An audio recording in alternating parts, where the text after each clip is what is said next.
Hey everybody, Matt back with you. Welcome to the dark side of the moor. Hope you're doing okay. Today I'm currently on my way up into the woods above Portsmouth near Todmorden, and it is one of my favourite locations. I came here quite a lot during lockdown because I find it very peaceful, and I've been here in all different kinds of weather, from thick snow to glorious sunshine to the driving rain. Today it is quite misty and drizzly, but it does give it an atmosphere. However, despite the fact I'm here, this is not a story from this location.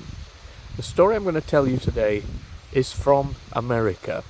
I do this occasionally. There are some stories I just feel I need to tell, but I can't be in the location for them. This is one such story. It is a story that I've known about for, I would say, at least 20 years. And it is a story I've always wanted to bring to the channel, and it's a story that haunts me.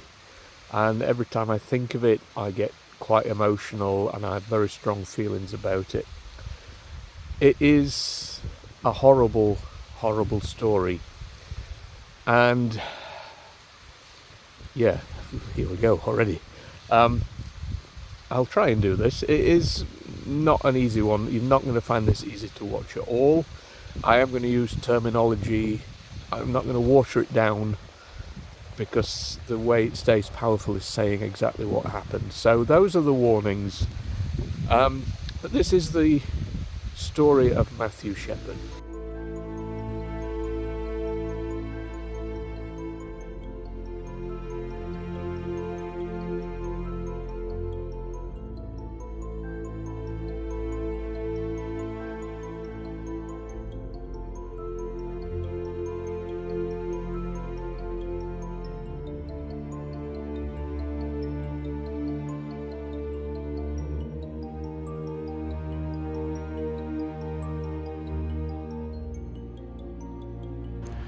Okay, so hopefully you can see why I wanted to come here. This is a beautiful spot. It's very atmospheric whatever time of year you come to it. Unfortunately, it has got a bit windier as I've reached the top of the woods, so hopefully I can still speak to you, and it's not all voiceover for this one. But why this story? Usually, as you know, we film stories and when we can go on location, and even though we do travel abroad as well, we're not going to film this one on location. But it is a story that, as I mentioned, it stuck with me for a while and I wanted to say it.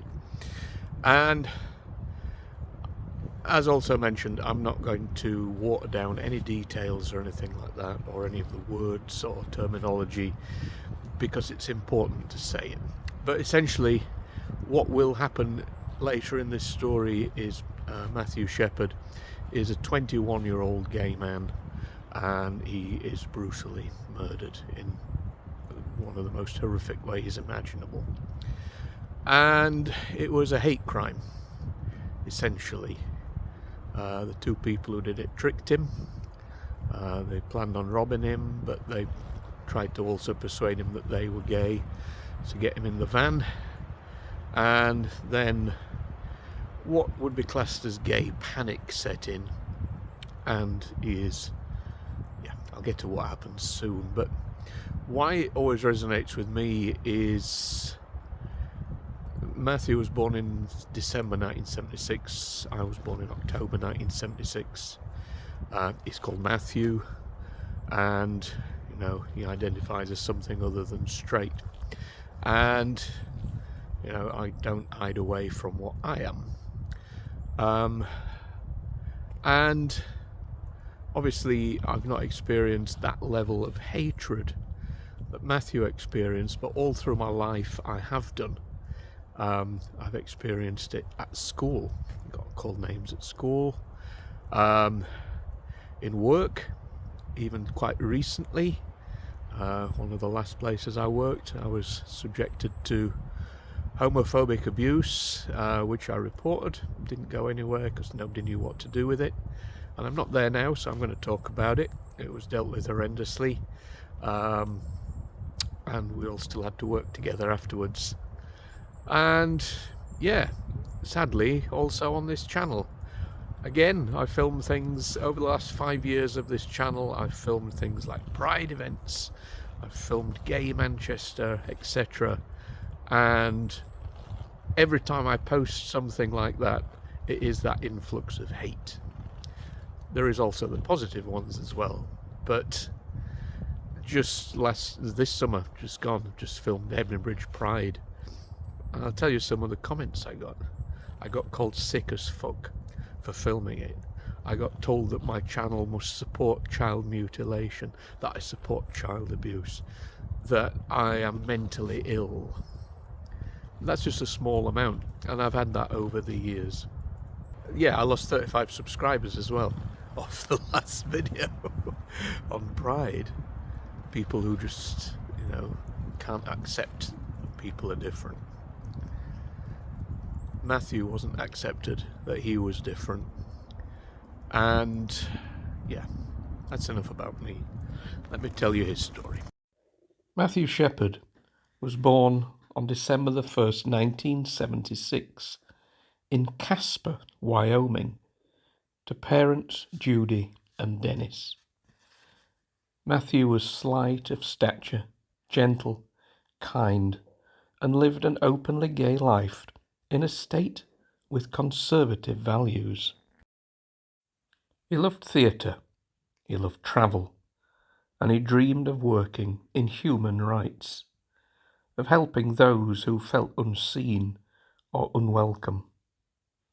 Like many, he also hoped that one day the world would be more accepting. He'd already had issues at school. He was targeted and teased by classmates due to his stature. He was only 5'2", and lack of athleticism. In his teenage years, his family moved to Saudi Arabia due to his father's work, but Matthew headed to Switzerland to complete high school. In 1995, Matthew was abducted whilst on a high school trip to Morocco. His abduction saw him beaten and gang raped at just 15 years old. As it would anybody, this changed Matthew. He suffered from depression and panic attacks and withdrew into himself. Sometime before 1998, Matthew was also diagnosed with HIV. So this video is coming out on the 6th of October 2025, and the events we're talking about happened on the 6th of October 1998. So we're going back in time 27 years. If you're watching this on the day of its release, and all this happened 27 years ago today. And Matthew had finished at university for the day and took the short walk into Laramie, to the centre, and went to a place called the Fireside Lounge, a bar.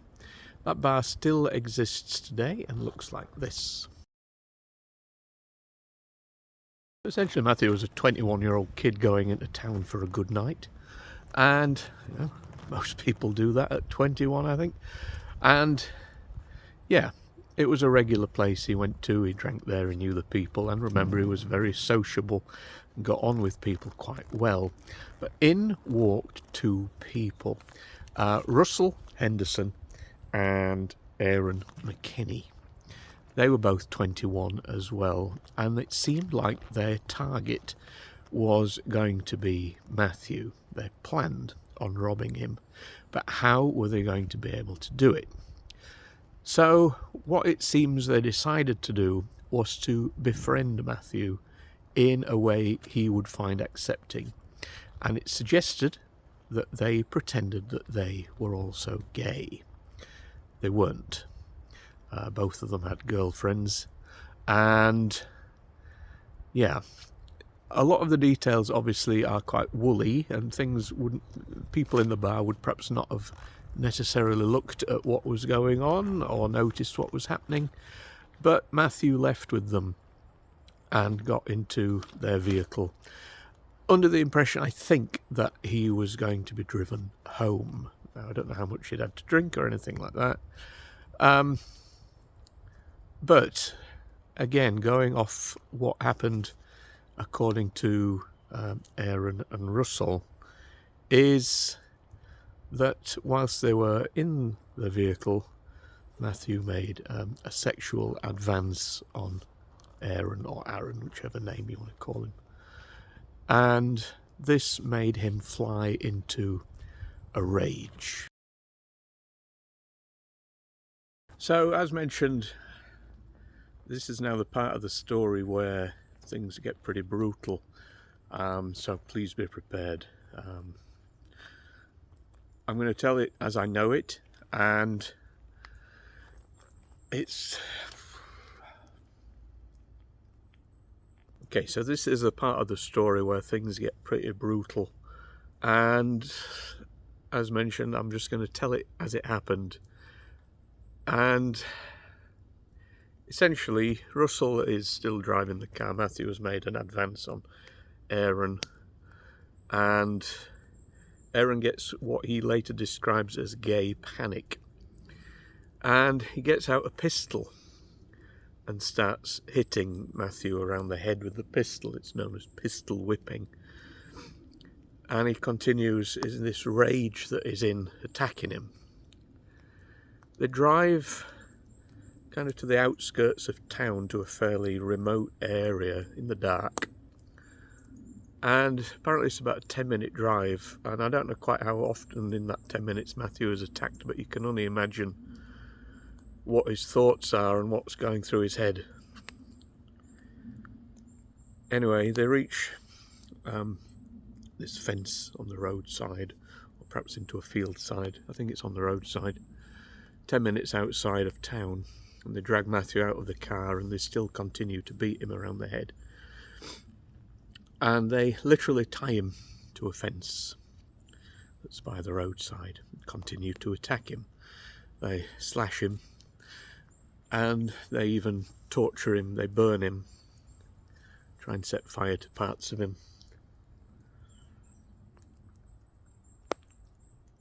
And then they leave him, drive back into town. They take his shoes, they take his wallet, and at that point in time, Matthew's parents were away, living abroad, I think, so maybe Matthew was in the house on his own, and the plan was then to go to the house to rob Matthew's house. That didn't happen, and I'll tell you that bit soon. Because what did happen is Matthew was there on that fence for 18 hours. And still alive in that time. And after 18 hours of a freezing October night, he was spotted by a cyclist. And the cyclist thought there was a scarecrow attached to this fence. And it was only when they got closer and found out that it was Matthew. And the noticeable part of this, so Matthew was there on the fence, and he was caked in blood, but the bits that were clear were 2 streaks down his face here, from where he'd been crying, where the tears had gone.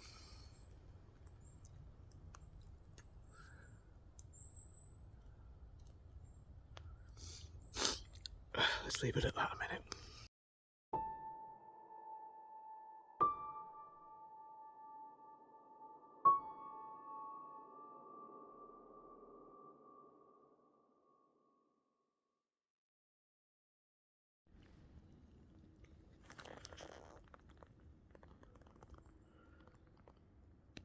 I'm really sorry how much I'm struggling to tell this one, guys. It's funny, I cover so many dark stories on this channel between the 3 of us, and nearly every story I've ever told I have an emotional detachment to it, and it's the only way I can get through some of the stories. We've covered serial killers, horrific murders, dark history, and I detach myself away from it. I thought I was going to be okay telling this one. Maybe there's a reason I've not told it before. wow, it's a struggle. It's a real struggle, but let's carry on as best we can. If I just keep breaking down like this, I'll just have to do it as voiceover. But yeah, sorry. Do forgive me.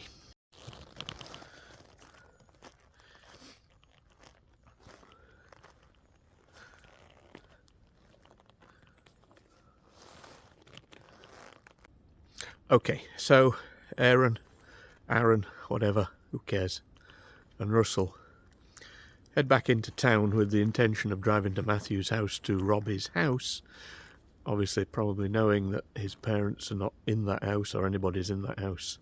But on the way back, they bump into two other people in the town centre, and what ends up happening is they have a fight with them, an 18-year-old and a 19-year-old. And so the police are called, and the police check over Aaron's vehicle, or Russell's vehicle, and they find these shoes, Matthew's wallet, and a pistol covered in blood, which Aaron had used to pistol whip Matthew.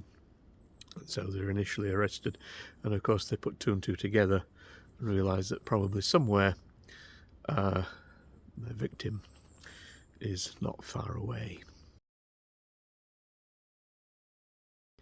So the cyclist has found Matthew tied to the fence after 18 hours of being there, and Matthew is transported to a hospital. Unfortunately, he's been there 18 hours in the freezing cold. His injuries are too far. They'd attacked the back of his head, which kind of keeps everything in check. So basically no functions were there anymore. He would never have recovered from it. He would have probably been in a coma forever. And yeah, he's in hospital. His parents fly back. They initially think he's had a car accident. Can you imagine a parent coming back to find out what's happened? But they come back and they have a bedside vigil. But by the 12th of October, 6 days later, Matthew sadly passes away from his injuries. And therefore, Aaron and Russell are charged with murder.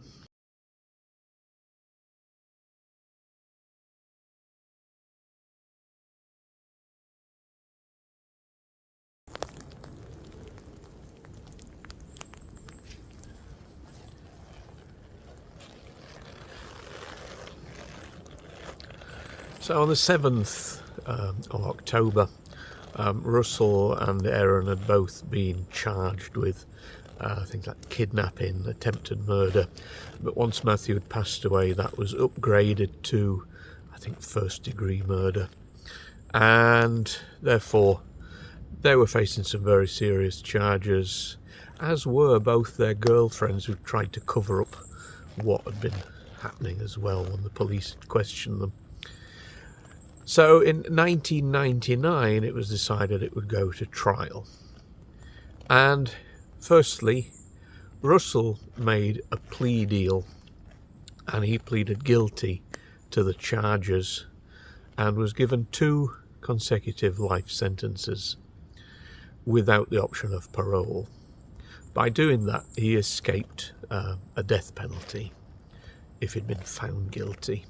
But Aaron decided he would go to trial because his defence was it had been gay panic, that he'd done this because Matthew had made an advance on him and he'd lost control. Pathetic, really, absolutely pathetic. And it's obviously no surprise that this didn't stand in court at all. He was facing these same charges that Russell had. And yeah, the jury found him guilty. And he was possibly facing a death sentence because of it. But then the most extraordinary thing happened.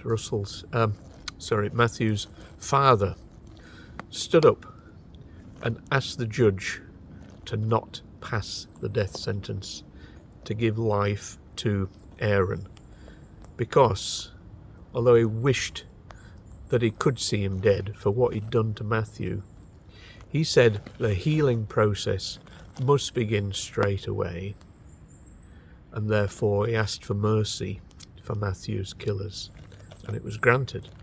Aaron also got the 2 consecutive life sentences without parole. Both Aaron and Russell are in jail today, both roughly 50 years old, and both will be there for the rest of their lives. But can you imagine what it must take for a father to wish to start that process so early?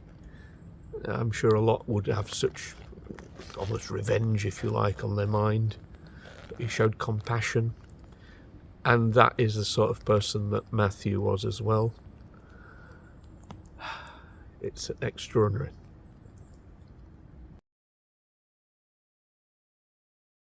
By the time of Matthew's funeral, his name had become quite well known and widespread because of what was essentially this hate crime. And sadly, it did mean his funeral turned into a little bit of a circus as well. Turning up at the funeral were the nutters of the Westboro Baptist Church, led by then Fred Phelps. And they turned up with signs like "Matt is in hell, God hates fags," and yeah, it's not a religion. Sorry, it's not a religion. Definitely not. Just nutters. And yeah, his parents and his friends and family who were mourning, thankfully, although they had to still hear it, they didn't see it, because a lot of Matthew's friends, perhaps knowing the Baptist church were going to be there, turned up with giant angel wings, and they formed a circle around these protesters, blocking them out with their wings, so that when Matthew's family and friends came through mourning, they couldn't see Fred and his idiots. These angels were blocking them out. You still heard them though, I guess. But how do people thrive on hatred and intolerance of those who are so different to them? I guess it's because it doesn't affect me. I don't have hatred for people. I don't see people differently. Yeah, it's weird. I don't understand it. I don't know why you would devote your life, your very, very brief time on this planet, and fill it with hate. I know that's just me, but I don't get it. Even though I've experienced it, I still don't get it.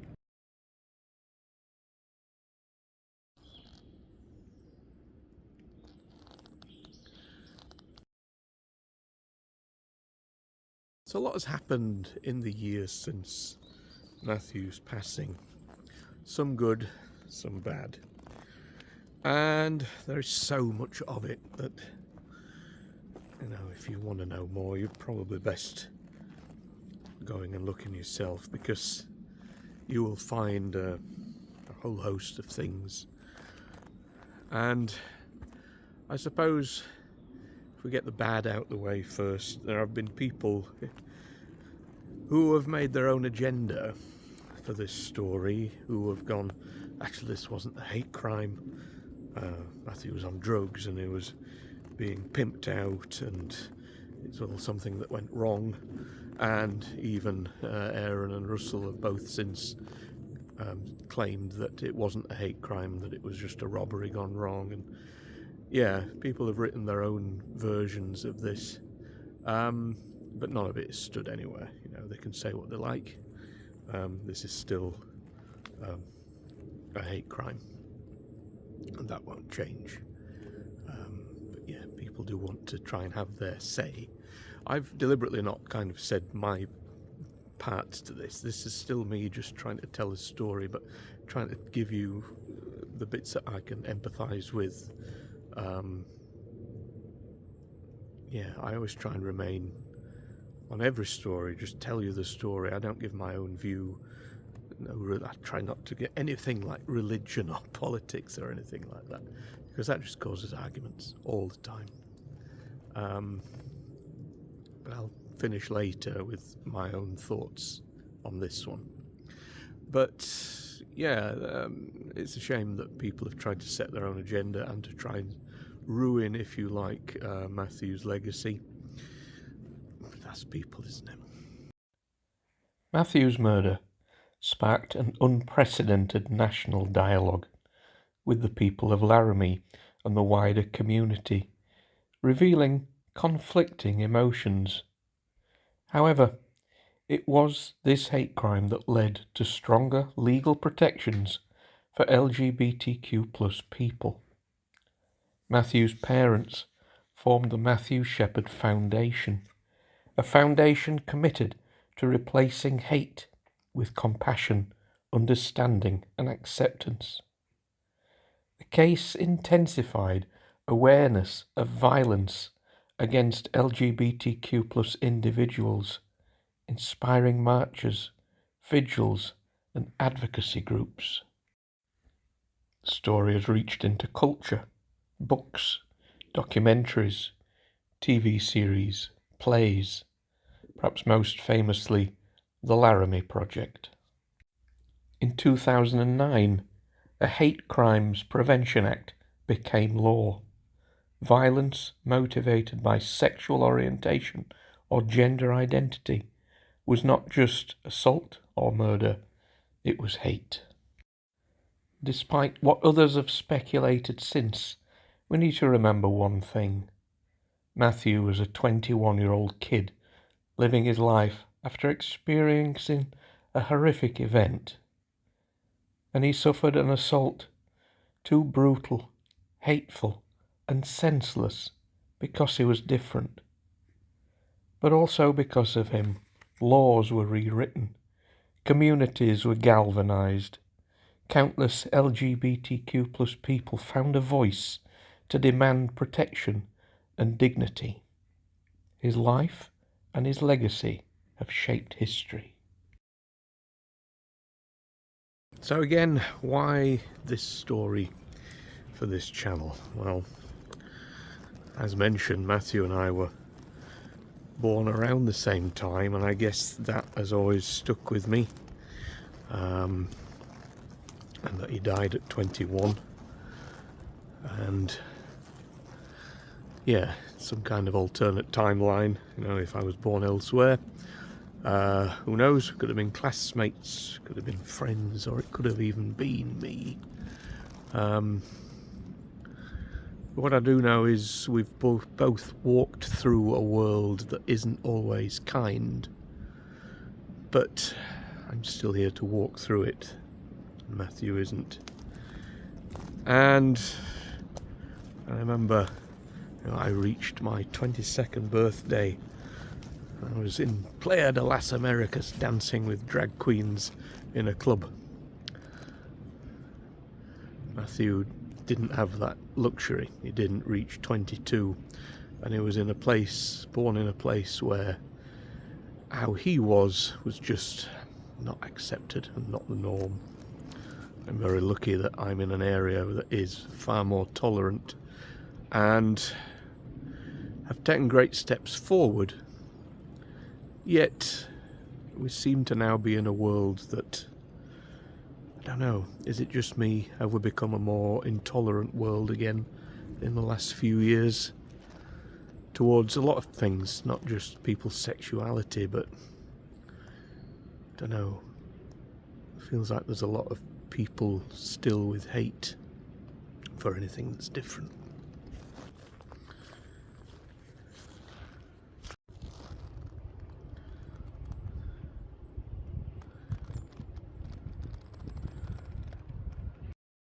Matthew Shepard's life was short, but his story lit a fire in his parents, his friends, in strangers who never met him, in me. To tell Matthew's story is to carry his light forward. It's to say, you cannot erase us, you cannot silence us, you cannot make us less. This video is for Matthew. It's for all of us. And this is a promise that we will always remember him. And we will not stop until love is louder than hate. Okay, folks, there we go. That is the story of Matthew Shepard. And I suppose I should finish off by saying I hope you're okay if you've got this far. It is an incredibly heartbreaking story.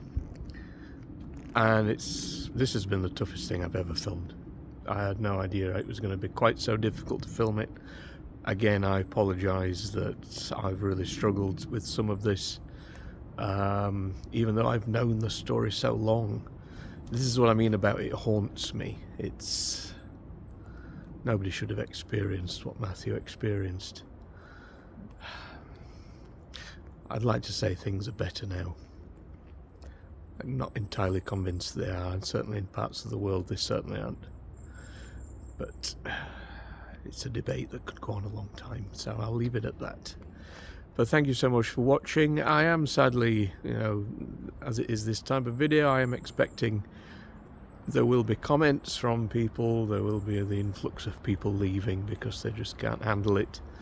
To those people, I'll say just try. You are allowed to dislike things, you're allowed to even hate things, but you don't have to show that hate. You can just disappear quietly. Keep it to yourself. Try it. Try making that change. But to everybody else who has stayed with us to the end, thank you very much. I'm pleased I've been able to tell this story.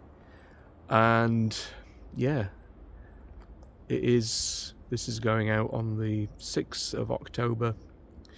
And what happened to Matthew happened on the 6th of October. So please think about him tonight if you're watching this on that Monday. I'm sure after watching this you probably are thinking of him. I don't really know what else to say. I'm kind of clutching for words now. So I'll move away from the usual and I'll say thanks so much for watching. Please like, share, comment and subscribe. I'd love to know your thoughts. Did you know this story? We have covered similar, I suppose if you want to call them hate crimes, we have covered these before. I told a story last year of a boy called Charlie who was murdered back in the 1980s in America. And it was such a horrific crime, it even haunted Stephen King that he had to write about it in It. That video is here. And when we covered Manchester's gay village a few years ago, part of that includes a story of another kind of hate crime that took place, I think in the 80s again, although it is a celebration of Canal Street. Now, there are those dark undercurrents there as well from the past, and you can catch that video here. But for now, I'll say thanks again, and do check out our T-Mill shop, where we have 2 new t-shirts on sale for this month only, for Halloween or October, depends what you want to celebrate, at the very discounted price of £15 each. Do go to our T-Mill shop right here, get your horror t-shirts for the channel. And we have a lot of horror related videos coming up over October, as we do every year. These include a haunted lighthouse, a very famous serial killing doctor, and even a visit to the Rocky Horror Castle. So I hope you'll join us for all those. Yeah, this one's been tough, but we keep walking, we keep fighting. We'll see you very soon. Bye for now.